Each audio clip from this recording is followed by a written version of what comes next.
DElEd first year English के part B का second unit दोस्तों हम इस वीडियो में डिस्कस करने वाले हैं, जिसका नाम है स्ट्रक्चर ऑफ इंग्लिश लैंग्वेज यानी कि अंग्रेजी भाषा की संरचना। और इससे पहले के सभी यूनिट पर दोस्तों हम डिटेल में बात कर चुके हैं, जिन्हें आप प्लेलिस्ट में जाकर के देख सकते हो। यहाँ पर दोस्तों हम सेकंड यूनिट के इंपॉर्टेंट क्वेश्चंस को बात करेंगे, जो बार बार परीक्षाओं में रिपीट होते रहते हैं। तो पहला इंपॉर्टेंट क्वेश्चन दोस्तों आप स्क्रीन पर देख पा रहे हैं कि what are the characteristics of good handwriting, यानी कि अच्छी लिखावट की क्या विशेषताएं होती है। तो इसका आंसर आपको इस प्रकार से देना है कि अकॉर्डिंग टू एसएसएम गार्डर, यानी कि एसएसएम गार्डर कोई वैज्ञानिक हैं, उनके according writing and instrumental value in school, writing जो है वो काफ़ी सहायता हमें देती है स्कूल टाइम में। राइटिंग हेल्प्स पीपुल, राइटिंग विद्यार्थियों की हेल्प करती है। इन ऑर्गेनाइजिंग यानी कि उनकी मैनेज करने के लिए, ऑर्गेनाइज करने के लिए, एंड एक्सप्रेसिंग उनको बढ़ाने के लिए, हीज आइडियाज एंड थॉट्स यानी कि उनके विचारों और सोच को बढ़ाने के लिए राइटिंग सहायता करती है। Hand writing is a regular feature, hand writing जो है एक रेगुलर फीचर है जो रोज काम आती है ऑफ द पीपुल्स यानी कि विद्यार्थियों के लिए। डे टू डे वर्क यानी कि विद्यार्थियों के जो रोजाना के काम रहते हैं पढ़ाई के, उनमें हैंड राइटिंग जो है महत्वपूर्ण रहती है, रेगुलर फीचर के तौर पर काम में आती है। Good hand writing has its own importance, अच्छी हैंड राइटिंग के अपने इम्पोर्टेंस हैं, अपने महत्व हैं। The qualities of good hand writing are, तो आइए अब हम जानते हैं कि क्या क्या क्वालिटीज़ होनी चाहिए गुड हैंड राइटिंग में। फर्स्ट पॉइंट है the writing should be legible, यानी कि लेखन जो है सुपाठ्य होना चाहिए। सेकंड पॉइंट है it must be neat and clean, यह साफ सुथरी होनी चाहिए। थर्ड पॉइंट है it must be pleasing to the eye, यानी कि यह आँखों को भाता हुआ होनी चाहिए। फोर्थ पॉइंट है letters should be written in simple, यानी कि सिंपल साफ सुथरी राइटिंग में, और बोल्ड यानी कि थोड़े गहरे लिखे हुए होने चाहिए ताकि अच्छे से दिखें, और क्लियर स्क्रिप्ट यानी कि अच्छी तरह से लिखे हुए होनी चाहिए, ठीक तरीके से समझ में आने चाहिए। पांचवा पॉइंट है there should be uniformity in the size of the letters, यानी कि अक्षरों के आकार में एक समानता होनी चाहिए। छठा पॉइंट है words should not be crowded too closely together, शब्दों को एक साथ बहुत अधिक भीड़ नहीं करना है, मतलब कि समान दूरी बनाते हुए लिखना है।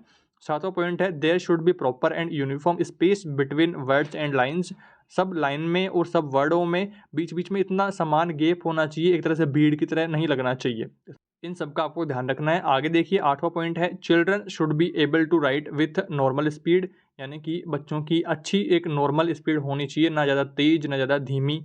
आप ज़्यादा तेज़ लिखेंगे तो फिर हैंड राइटिंग बिगड़ेगी, ज़्यादा धीरे लिखेंगे तो फिर काफ़ी टाइम लग जाएगा।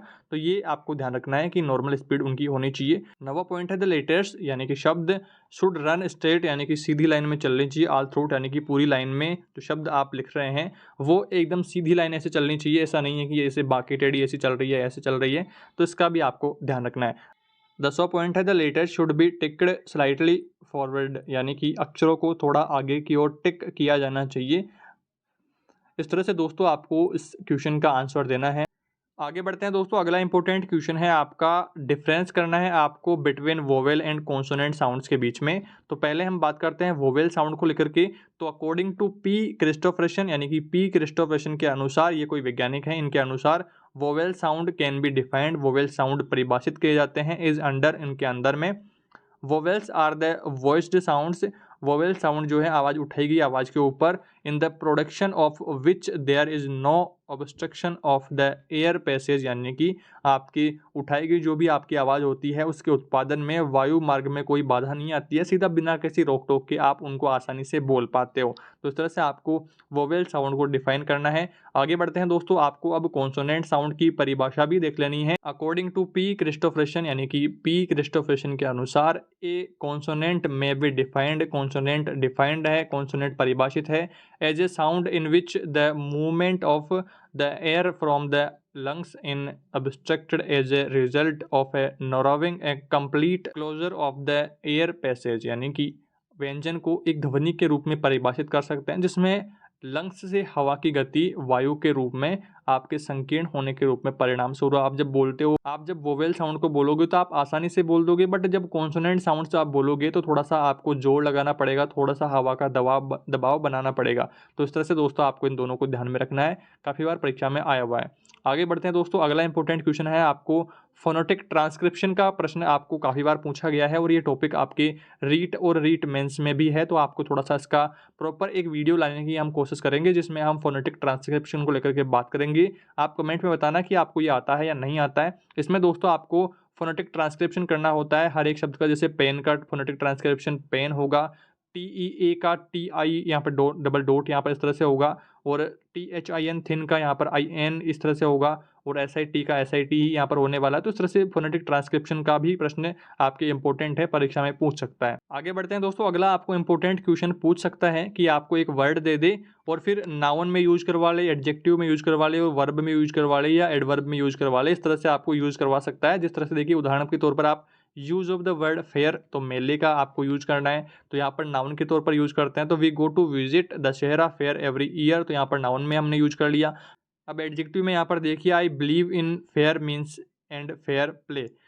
अगला है एडवर्ब, जिसमें लिखा है कि हरी राइट्स क्वेट फेयरली, तो इस तरह से आपको वर्ड दे देगा और उसको यूज करना आपको पूछेगा। यहाँ पर एक और उदाहरण हम देख लेते हैं, यूज ऑफ वर्ड राउंड का हम यहाँ पर यूज देख लेते हैं। तो नाउन के तौर पर आप करेंगे यूज इसका, the principal never neglects his daily round of duty. Second है वर्ब, तो Vasco da Gama was the first to round the Cape of Good Hope. अगला है थर्ड नंबर पर एडजेक्टिव, तो a square peg is fixed in a round hole. और अगला है यहाँ पर एडवर्ब, इसमें आपको लिखना है the aeroplane flu round and round. तो इस तरह से दोस्तों आपको वाक्य प्रयोग पूछ सकता है, कोई वर्ड देकर के आपको नाउन वर्ब एडजेक्टिव एडवर्ब इनमें आपको प्रयोग करवा सकता है, तो इसकी भी थोड़ी सी आपको प्रैक्टिस करनी पड़ेगी। आगे बढ़ते हैं दोस्तों, अगला आपके इंपॉर्टेंट क्वेश्चन यहाँ पर डिग्री का आपको पूछ सकता है, कॉम्परेटिव सुपरलेटिव इस तरह से डिग्रियों में आपको चेंज करवा ले। तो यहाँ पर कुछ उदाहरण हम देख लेते हैं। फास्ट का कॉम्परेटिव डिग्री होगी फास्टर, और सुपरलेटिव डिग्री होगी फास्टेस्ट। सेकंड है यूजफुल, तो इसकी कॉम्परेटिव डिग्री होगी मोर यूजफुल, और सुपरलेटिव में होगा मोस्ट यूजफुल। तीसरे नंबर पर है बैड, तो इसका होगा वर्स्ट और वर्स्ट, है ना। तो इस तरह से आपको ये डिग्री में चेंज करने की भी प्रैक्टिस करनी है। आप काफ़ी सारे वीडियोज आपको यूट्यूब पर मिल जाएंगे जिनमें आपको डिग्री चेंज करना सिखाया जाएगा। ये भी आपकी परीक्षा में काफ़ी बार आया हुआ है, तो इसको भी थोड़ा सा आपको ध्यान से देखना है। आगे बढ़ते हैं दोस्तों, अगला आपके इंपॉर्टेंट क्वेश्चन यहाँ पे इस तरह से भी आ सकता है कि आपको वाक्य दे दे यहाँ पर सेंटेंस इस तरह से, और यहाँ पर आपको यहाँ पर अंडरलाइन करके बता दिए कि इसकी डिग्री चेंज करो। तो इसकी भी आपको देखिए इस तरह से करनी है। लेटेस्ट यहाँ पर कौन सी डिग्री है, इसमें यह आपको बता देगा या फिर चेंज करवा लेगा। यहाँ पर आपको पूछ लेगा कि इसमें कौन सी डिग्री है, तो लेटेस्ट में सुपरलेटिव है, ओल्ड में पॉजिटिव है, और वाइजर में कंपैरेटिव डिग्री है। तो इस तरह से आपको डिग्री वाला टॉपिक भी क्लियर करना है, और ये भी टॉपिक आपके रीट और रीट मेंस में भी आपको देखने को मिलेगा। तो आपको थोड़ा सा ठीक तरीके से इसकी तैयारी करनी है। आगे बढ़ते हैं दोस्तों, अगला आपके इंपॉर्टेंट क्वेश्चन अगला इंपॉर्टेंट क्वेश्चन है दोस्तों, what is meant by connector. Connector क्या होता है? कनेक्टर यानी कि दो चीज़ों के बीच में संबंध स्थापित करना, इस तरह से आप समझ सकते हो। तो एक connector joins two noun and clauses, यानी कि दो संज्ञा या फिर उपवाक्यों को जोड़ने का काम करता है इन्हें सेंटेंस एक सेंटेंस में। इस तरह से आप इसका ले सकते हो। एक नंबर का प्रश्न आपको पूछ सकता है। अगला इंपॉर्टेंट क्वेश्चन है दोस्तों, आपको डिफरेंस पूछ सकता है बिटवीन दिस और देट में, और कई बार परीक्षा में आया हुआ है। आपको और कोई उदाहरण देकर के भी यहाँ पे पूछ सकता है, तो आपको थोड़ा सा ध्यान से इसे पढ़ना है। यहाँ पर दोस्तों इसका आंसर हम देंगे, दिस को यूज किया जाता है फॉर नियर ऑब्जेक्ट, यानी कि जो ऑब्जेक्ट पास में होता है उनके लिए हम दिस का यूज करते हैं, और जो ऑब्जेक्ट फार अवे ऑब्जेक्ट होते हैं यानी कि बहुत दूर के जो ऑब्जेक्ट होते हैं उनके लिए हम देट का प्रयोग करते हैं। इस तरह से आपको इसका आंसर देना है।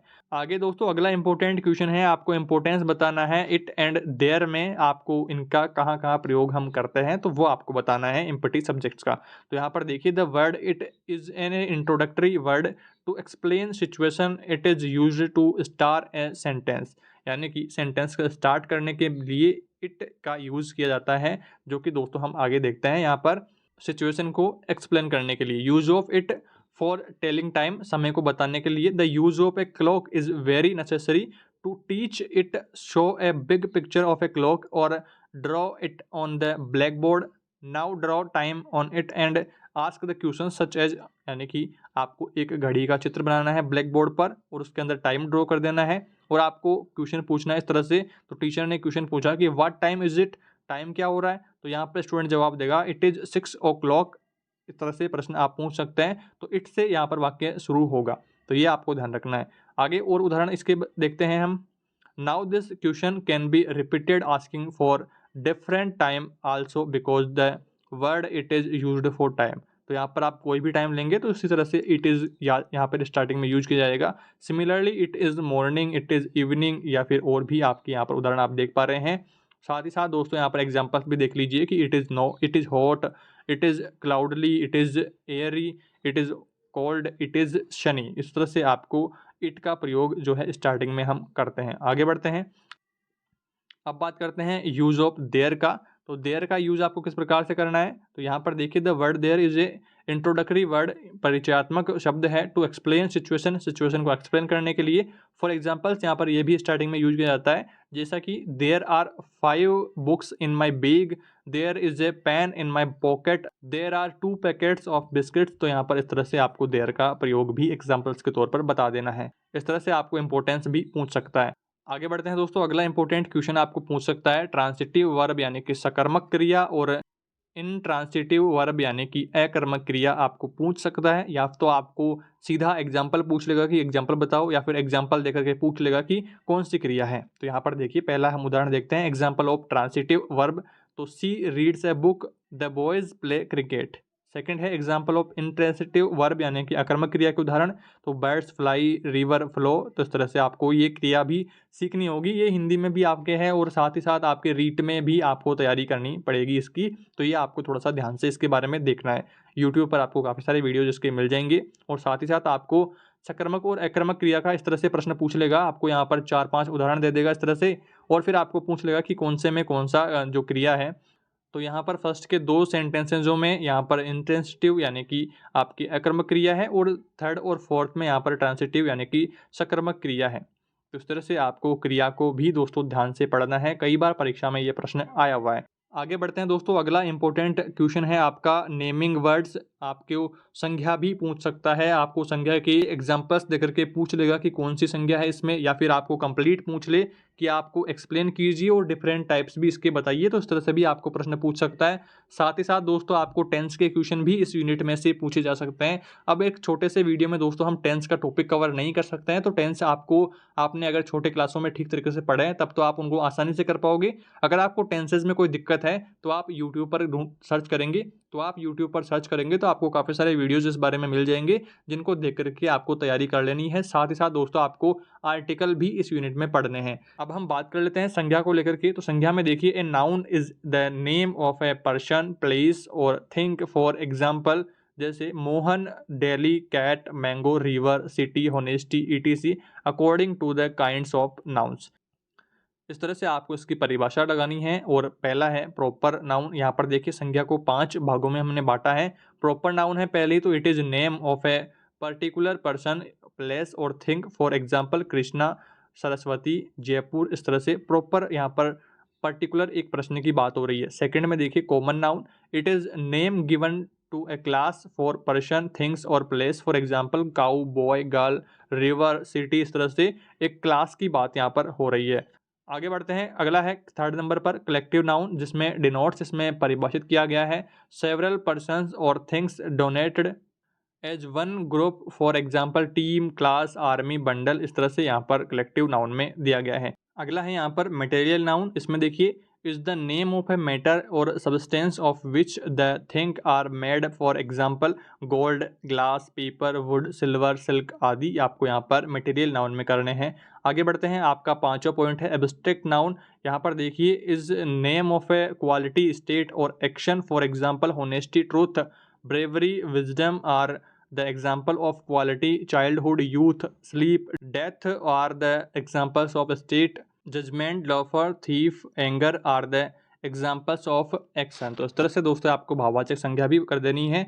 तो इस तरह से दोस्तों आपको इस यूनिट के सारे इंपॉर्टेंट टॉपिक्स पर ध्यान से पकड़ बनानी है। आपको टेंस भी ध्यान से पढ़ने हैं, आर्टिकल भी पढ़ने हैं, और अकर्मक क्रिया और सकर्मक क्रिया भी पढ़नी है, और आपको डिग्री वाला भी पढ़ना है। ये सारे जो टॉपिक्स हैं दोस्तों इस यूनिट में काफ़ी इंपॉर्टेंट है। कई बार परीक्षा में इस तरह से प्रश्न आ जाते हैं और आप उसमें कन्फ्यूज हो जाते हैं कि इसका आंसर क्या होगा। तो इस तरह से आपको थोड़ी सी इसकी प्रैक्टिस करनी है, जिससे आप आसानी से इस टॉपिक को आसानी से कवर कर पाएंगे।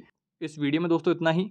जल्दी मिलेंगे अगले यूनिट के साथ। तब तक दोस्तों आप अपनी परीक्षा की तैयारियों को ठीक तरीके से करते रहें और प्लेलिस्ट में जाकर के बाकी वीडियोज़ भी आप देखें। Thanks for watching this video.